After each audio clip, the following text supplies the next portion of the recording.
Sleep and Relax ASMR. I wanted to take a moment and say thank you for tuning in and listening to the podcast. I also wanted to mention that we just launched our website, which is sleepandrelaxasmr.com, just all spelled out.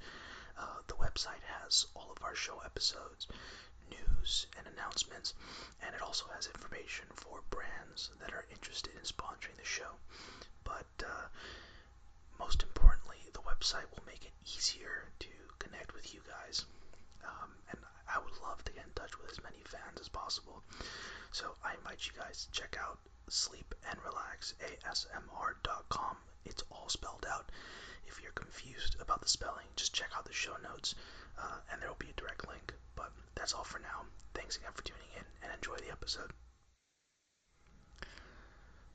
So I've been getting a lot of requests to do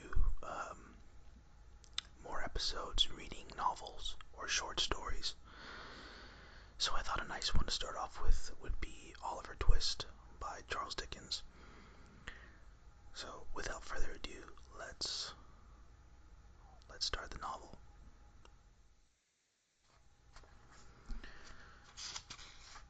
Chapter 1. A Lonely Childhood. In almost every town in England, large or small, there is one very old and plain building, a workhouse. People with no money, paupers as they were called, and orphan children with no parents to love them, were sent to these workhouses. Here they lived and worked under very poor conditions. The food was bad, and the work was hard. The local church parish ran the workhouses through a group of men who served on a committee called a parish board. It was their job to look after the workhouses and keep things in order. In just such a workhouse, in a town not named, a baby boy was born.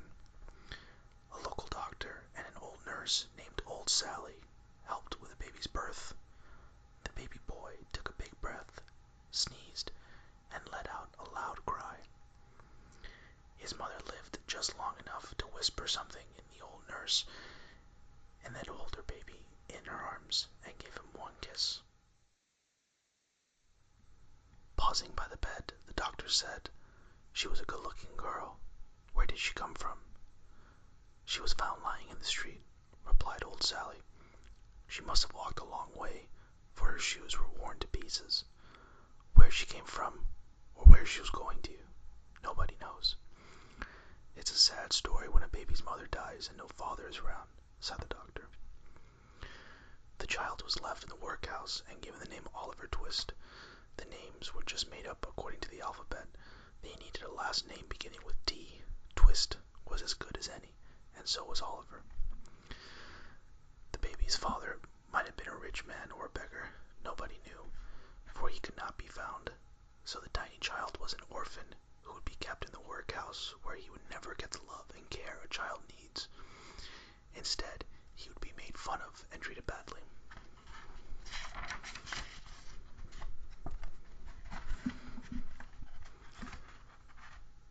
Before his first birthday, Oliver was sent to another home, a work farm, it was called. There, he and 30 more unwanted children were put into the care of Mrs. Mann. She was a mean woman who starved the children and stole most of the money, which was supposed to be used to feed them. A great many of the children died from poor care and lack of food. They were not washed or fed properly unless someone from the parish was coming to visit. Oliver Twist lived like this for 8 years. He was a pale, thin child. Although he was small and weak from lack of food, he had a good heart and a strong spirit inside. On his 9th birthday, poor Oliver was put into a dark basement with 2 other boys. They had been locked up after a bad beating for saying they were hungry. That very same morning, Mr. Bumble paid Mrs. Mann a surprise visit. Now, Mr. Bumble was a round man with a hot temper. He had a job with a local parish board and was called a beadle. Mr. Bumble thought this was a rather grand title. However, it was not quite as grand as he imagined. This beadle thought he was was important enough to act rudely, so he kicked and rattled the big metal gate of the work farm.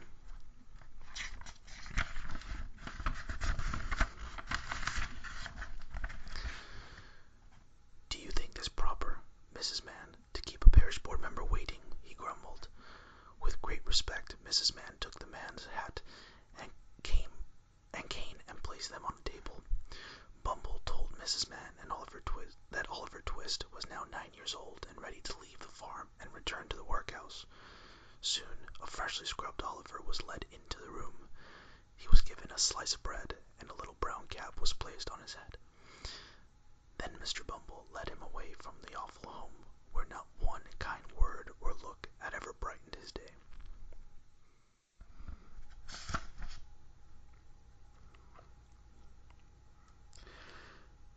Before Mr. Bumble handed him over to Mrs. Corney, the woman who supervised the workhouse, he told Oliver that he was to appear before the parish board. Not having much of an idea of what that was, Oliver was not quite certain whether he ought to laugh or cry. "Bow to the board," said Bumble, as he led the boy into a room where several men with powdered wigs sat around a meeting table. Oliver was frightened at the sight of so many proper gentlemen. He brushed away 2 or 3 tears and looked around.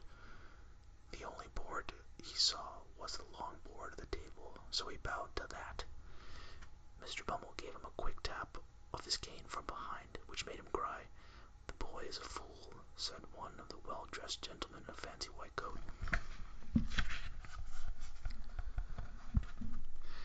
Another asked, "Sir, do you know you've got no father or mother, and that you were brought up by this parish, don't you?" "Yes, sir," replied Oliver, weeping bitterly. "Well, you have come here to be educated and taught how to work for your pay, so you begin tomorrow at 6 o'clock.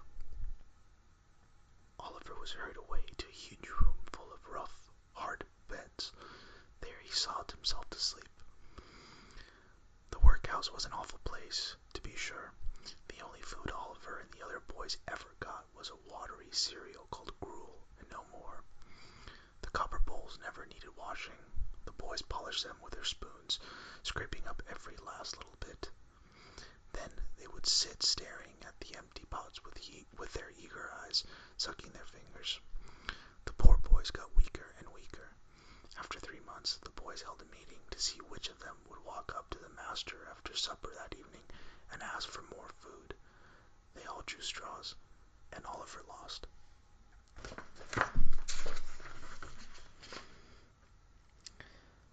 The supper hour came. The master of the workhouse passed out the gruel. It was soon gone, and Oliver was still hungry. Slowly he walked up to the master with his bowl and spoon in hand. Oliver said, "Please, sir, I want some more." The master could not believe what he had heard. "What?" he shouted. "Please, sir," replied Oliver, "I want some more." The master, steaming with anger, aimed a blow at Oliver's head with his big spoon, and shrieked for Mr. Bumble. The parish board met again and ordered that Oliver be put into a room by himself. Chapter 2. Oliver escaped from the coffins. For a week, Oliver remained a prisoner. He was forced to wash every morning under the water pump in a cold stone yard. He was whipped every day. Oliver was used as an example of everything bad that the other boys should not be. He was forced to listen as they prayed that they would never be like him. The board of gentlemen met to discuss what to do with Oliver Twist. They thought that perhaps he should be sent away on some small trading ship headed to a good, unhealthy place. Meanwhile, Bumble asked the local undertaker if he needed a young boy to train up in his funeral business. Indeed, he did. The undertaker, a Mr. Snowerberry, met with the board for 5 minutes. It was agreed that Oliver should go to him that same evening. The boy heard the news of where he was to be sent and said not a word. With nothing but a few things stuffed in a brown paper bag and his brown cap, Oliver followed Mr. Bumble to another place of suffering. "Oh, that's the boy, is it? Come in here." "Oh, come in here, Mrs. Snowerberry," said the undertaker, calling to his wife. A short, unfriendly-looking woman came in from the back room. She glared at Oliver. "He's very small," she snapped, "but he'll grow, Mrs. Snowerberry." "I guess he will," she fussed. "On our food and drink. Orphans always cost more to take care of than they're worth. Get downstairs. Get downstairs, little bag of bones." With this, the undertaker's wife opened a side door and pushed Oliver down some steep stairs into a damp, dark room next to the coal cellar. There sat a messy-looking young lady in ragged clothes. "Here, Charlotte," said Mrs. Snowerberry, "give this boy some of the cold scraps that were put out for the dog." Oliver's mouth watered. He was hungry enough to eat anything. When he finished, Mrs. Snowerberry pushed him into the room where coffins were stored. "Your bed's under the counter. You don't mind sleeping among the coffins, I suppose?" "Well, it doesn't matter whether you do or don't, for you can't sleep anywhere else." As he crawled into his narrow bed that night, the boy wished that it were his own coffin in a quiet graveyard with tall grass waving gently above his head. Oliver was awakened in the morning by a loud kicking at the outside of the shop door. Oliver unbolted the door and opened it slowly. "I'm Mr. Noah Claypole," said a mean-looking young man as he stepped through the door, "and you're under me. Get to work, you lazy workhouse boy." With this, he kicked Oliver and entered the shop, acting as if he were someone very important. Noah Claypole was large-headed with small eyes. He was from a poor family, and he worked for Mr. Snowerberry. The neighborhood boys had always made fun of him and his family. Now he had a chance to be mean to someone else. Here was an orphan boy to boss around. Oliver began to learn the funeral business. Mrs. Snowerberry liked the look of Oliver's pale, sad face, so he dressed Oliver up to walk in the funeral marches. He had many chances to see the strength and courage with which people face sorrow and death. This stuck in Oliver's mind. Oliver learned that the sad families were very thankful for the kindness and comfort he was able to give to them. But he found no comfort within the Sowerberry. Sorry, I've been reading as Snowerberry. My apologies. He found no comfort within the Sowerberry house. For many months, Oliver put up with mean Noah Claypole. Charlotte treated him badly because she saw Noah doing it. Mrs. Sowerberry disliked him just because Mr. Sowerberry seemed to like him, sometimes. One day, Oliver and Noah Claypole were having supper when Noah decided to tease the young boy. He made several cruel remarks, but was not happy until he made Oliver cry. "You know," said Noah, "your mother was no good at all, and it's a lot better that she died when she did, or else she'd have been jailed or hung."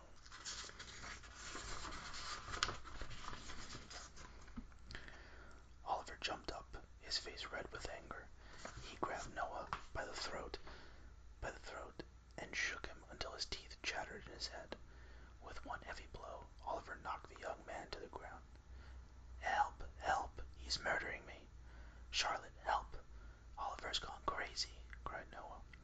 "Send for the police!" yelled Charlotte. Running at the beetle, Noah," ordered Mrs. Sowerberry. "Mr. Bumble will know what to do with this awful boy." Mr. Bumble arrived and did not know what to do with the awful boy. The reports of Oliver's attack on Noah so worried Mr. Bumble that he spoke to Oliver through the door's keyhole. "Ain't you afraid of me? Ain't you a-trembling while I speak, sir?" said the beetle. "No," replied Oliver boldly. "Mr. Bumble, you must be crazy to speak to you that way," said Mrs. Sowerberry. "It's not that, ma'am," replied Mr. Bumble. "You've given him too much to eat. The only thing that can be done now is to leave him in the cellar for a while with no food, then take him out and keep him on gruel all through the training." When Mr. Sowerberry returned, he gave Oliver a sound beating. For the rest of the day, Oliver was shut up in the back kitchen with water and a slice of bread. That evening, wept with sadness, with wept the saddest, loneliest tears he had ever wept. He made up his mind to run away. He tied up everything he owned in a handkerchief. Then, as the sun was just coming up the next morning, Oliver sneaked out into the street and started walking. He was not sure where he was going. As he walked, he found himself near the big metal gate of the work farm where he had lived for most of his childhood. He stopped and peeked into the garden. A child was working on one of the little beds of flowers. It was one of Oliver's old friends, a young lad, who looked up and saw Oliver. "Hush, little Dick," said Oliver, as the boy ran to the gate. The small lad poked his thin arms between the rails to greet him. Little Dick had cried in cold cells with Oliver many times. "You mustn't say you saw me, Dick. I am running away. They treated me badly and beat me. Now I am going to find a new life, some long way off. I don't know where. How white and sick looking you are."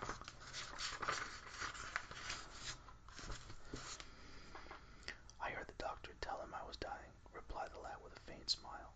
"I am very glad to see you. But don't stop, don't stop.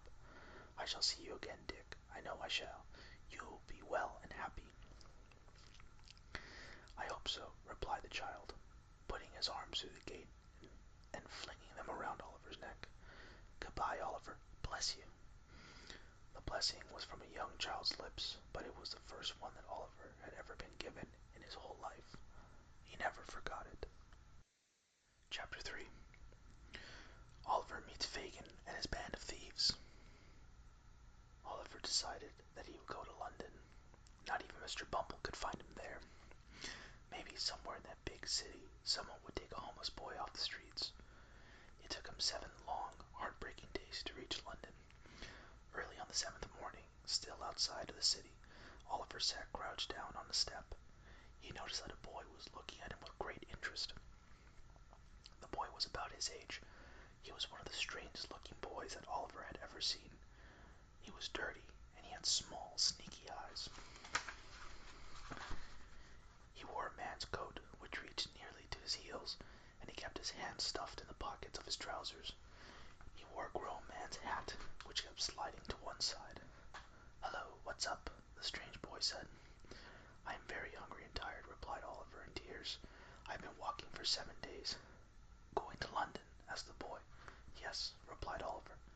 "Got some place to stay?" "No." "Got any money?" "No." "Never mind, you'll come along with me.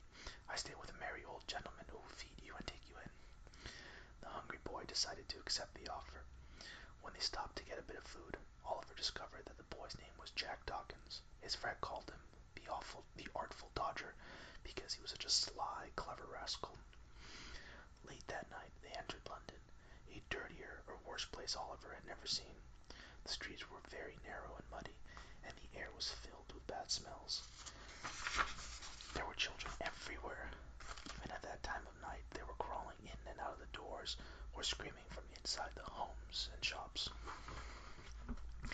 Oliver was ready to run away when the Dodger pushed open the door of an old house and pulled him inside.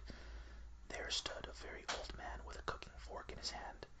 His wrinkled face was hidden by a lot of dirty red hair. He seemed to be looking back and forth from the frying pan to a great number of silk handkerchiefs hanging up nearby.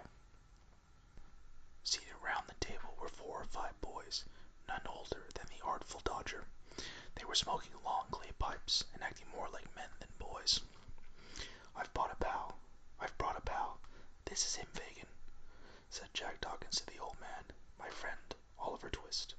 Fagin peered at Oliver. Then he said, "Dodger, take the sausages off the stove and draw a stool near the fire for our new boy, Oliver."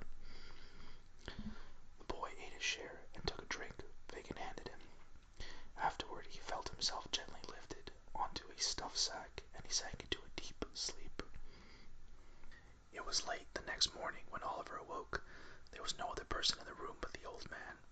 He saw Fagin lift a small box from a hiding place in the floor. The old man's eyes glistened as he raised the lid and looked in. He took from the box an expensive gold watch, sparkling with gems. More beautiful jewelry filled the box.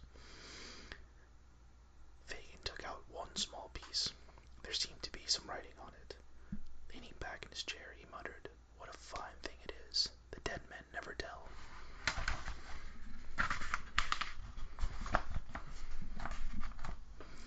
As the old man said these words, he looked over and saw Oliver. The boy was staring at him. Fagin closed the lid of the box with a loud crash and shouted, "What do you watch me for? What have you seen? Speak out, boy." "I wasn't able to sleep any longer, sir," replied Oliver quietly. "I am very sorry if I have bothered you." "Did you see any of these pretty things, my dear?" said Fagin. "Yes, sir," replied Oliver. "Ah," he said, turning rather pale, "they're mine, Oliver. All I have to live on in my old age. I just keep them in this box to keep them safe, that's all. But we'll forget you saw this, my dear?" "He must spend all his money feeding these boys," thought Oliver. "He lives in such a dirty place for a rich man."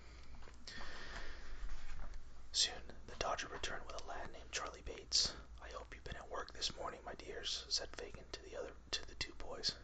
"Hard as nails," cried the boys. They took some wallets and fancy handkerchiefs out of their pockets. Fagin looked them over, smiling.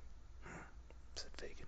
"Very nice, boys, but the stitching in these handkerchiefs will need to be redone. We'll teach Oliver how to do that."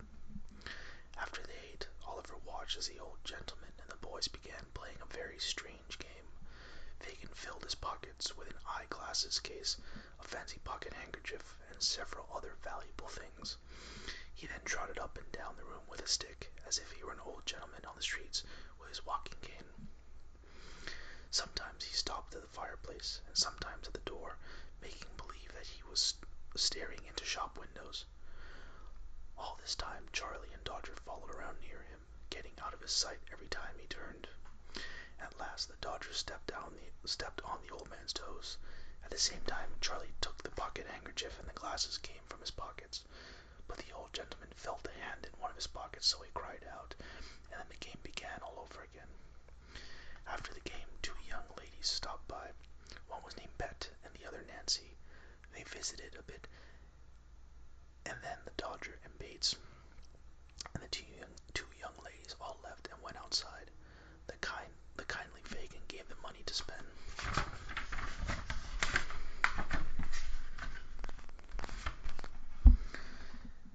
"Have they gone to work, sir?" asked Oliver. "Yes, they have." "Learn to be like them," said Fagin. "Do everything they ask of you, and take their advice, especially the Dodger's. He'll be a great man one day, and he'll make you one too. Is my handkerchief hanging out of my pocket, my dear?" "Yes, sir," said Oliver. "See if you can take it out, and mind you, I must not feel a thing." Oliver held up the bottom of the pocket with one hand, as he had seen the Dodger hold it, and lightly drew the handkerchief out with the other hand. "Well, I never saw a sharper lad. Here's a coin for you. If you go on like this, you'll be the greatest man of the time," said Fagin. Oliver couldn't understand how taking a handkerchief out of somebody's pocket could make anyone a great man. So that's all I'll be doing for this episode. I'll definitely release at least part 2, either next or sometime in the next week. Let me know if you guys like it. Let me know if there's a story afterwards you want me to read. If you guys enjoy it, I'll be more than happy to finish the novel. But yeah, if you guys want to get in touch with the show, just send an email to sleepandrelaxasmr@gmail.com. Visit our website, sleepandrelaxasmr.com. And for now, it's goodbye, and thanks as always for